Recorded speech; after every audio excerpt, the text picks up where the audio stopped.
Well, welcome to site 4. This is the site where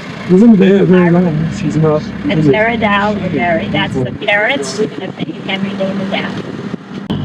She was born in 1810, and she was the wife of Samuel Weech, and they lived in England and had 8 children, ranging from 1 to 15.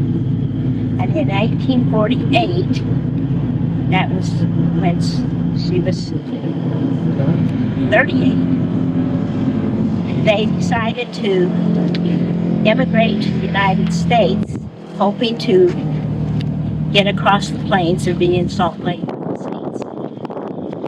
So in 1848, they left England and ended up in a ship that brought them to the Mississippi River in Louisiana at the mouth of the Mississippi River. So they took a steamboat up the Mississippi River to Alton, Illinois, and that's right across the river from St. Louis, Missouri. And it's about 150 or so miles south of Nauvoo. So there they stopped and hoped to earn enough money to get them on across the plains. And so in 1848, the little girl that was 1 was sick most of the trip across the ocean. And in 1849, she died. She never did recover from that sickness that she had. But in 1850, a new little girl joined the family, and her name is Emily. She is Emily that married the Lyons, that has many children here, her ancestors here, and her. She's buried here, but not in one of these sites.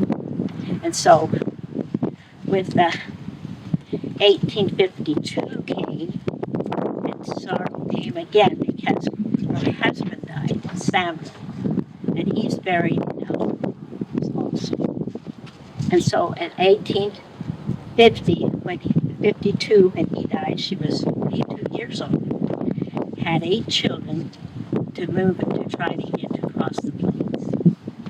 So they saved their money as much as they could, and in 1856 they started to cross the plains. But 2 of the children had grown and they had married, and they were going to go with the family, but they decided to stay in Illinois. So it was only Elizabeth and her 6 children. And Hiram at that time was 11 years old. And so, now I'll talk about Sarah Dow's family. They were living in England also. And she was the 5th child of 7 children. And her parents were Henry David Dow Sr. and Rebecca Carrier. And they landed in New York and came across Pennsylvania and on into Utah. Now, I should have told you, when the Weeches got in Utah, they settled in Goshen, Utah, which is a town quite south. Well, so did the Dows. They ended in Goshen also. And Sarah was 9. Of course, it joined 2 years. He was 13, so there's 4 years between them. And then I'm sure they knew each other. They lived in the same town as teenagers. And in 1866, they got married. And the next 13 years, they stayed in Goshen, and they began their family, and they had 5 girls in a row. And then he was the 6th child, but the first boy. And then they had another little boy born, and he died as an infant. And then they had another little girl, and that was about the time they were thinking of going to Arizona. Hiram and some other men had heard about Arizona, and so they took a scouting trip down there and looked over the country and thought might be a good place to come. So they went back to their homes, and in 1879 they made the trip down to where and established and laid out the town of Pima.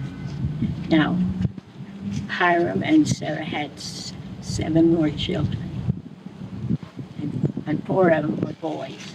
So David Henry and they ended up with 6 boys and 9 girls. So that's the story of them. Now this man is Joseph. He's a brother to Hyman. He's 9 years older. And this is his son, George Fabian, and he was 19 when he died. I believe Joseph later came to Pima, or the area, and that's why they died being buried here. So this little grave here is Amanda, which is Hiram's younger daughter, which is David's little sister. And over there is David's oldest sister, one of those first of the 5. And she is Sarah that married Heber Clough. And so her son, Delbert Clough, who never married, is buried by her. And he lived to be 101. Wow. And Sarah had a lot of children. She had many. And over there in the corner is a little son of David's sister that married a white man. And all we know is it was the year it was born, but we don't know the months or so. We assumed it was probably maybe a stillborn because we don't know a name. We just know it was a son. So that's the history of this spot. Rondell has a question. This Joe, is that the same Uncle Joe that went to Idaho? I don't know where he all went, but he has a daughter. He has a daughter that married an Olson, and the Olsons in Safford are from that daughter. One of her children is named Louis Weech Olson. I just remember when Mary Jean and I were married for a short time, we went to Nampa, Idaho, where she was born, because that's where her folks are, the Hanks.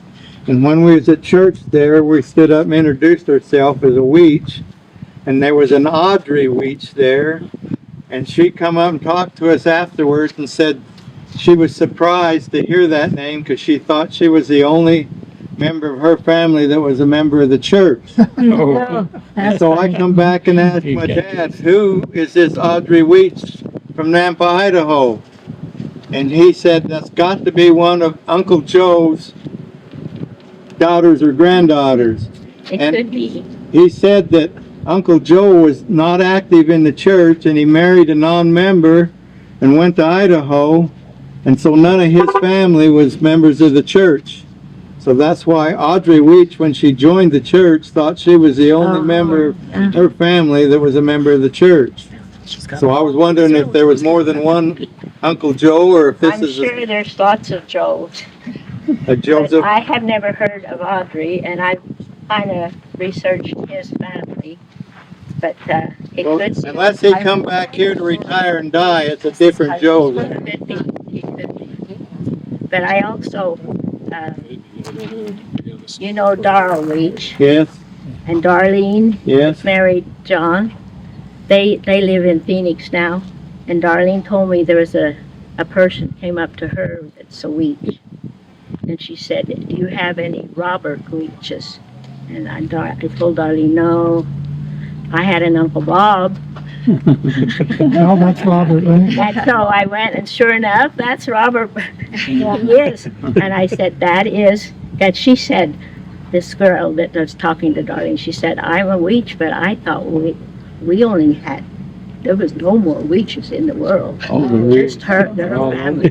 We ran into a lady at the Manti pageant when she found out our names. She lives in Washington. She's a Weech. He's got to be one of Uncle Joe's There relatives. you go. And they had been in Goshen at the cemetery, If it- and she wanted to know what happened to all the Weeches that left.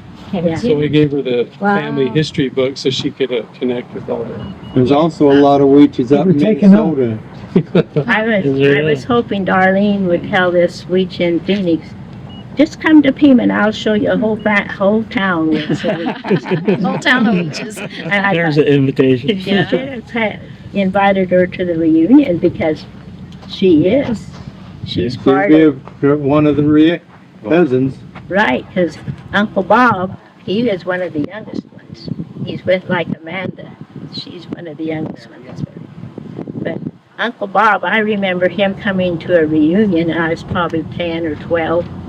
And he taught us a song, Old Man Tucker was a good old man. He washed his face in a frying pan. He combed his hair with a wagon wheel, and he died with a toothache in his heel. I can remember that.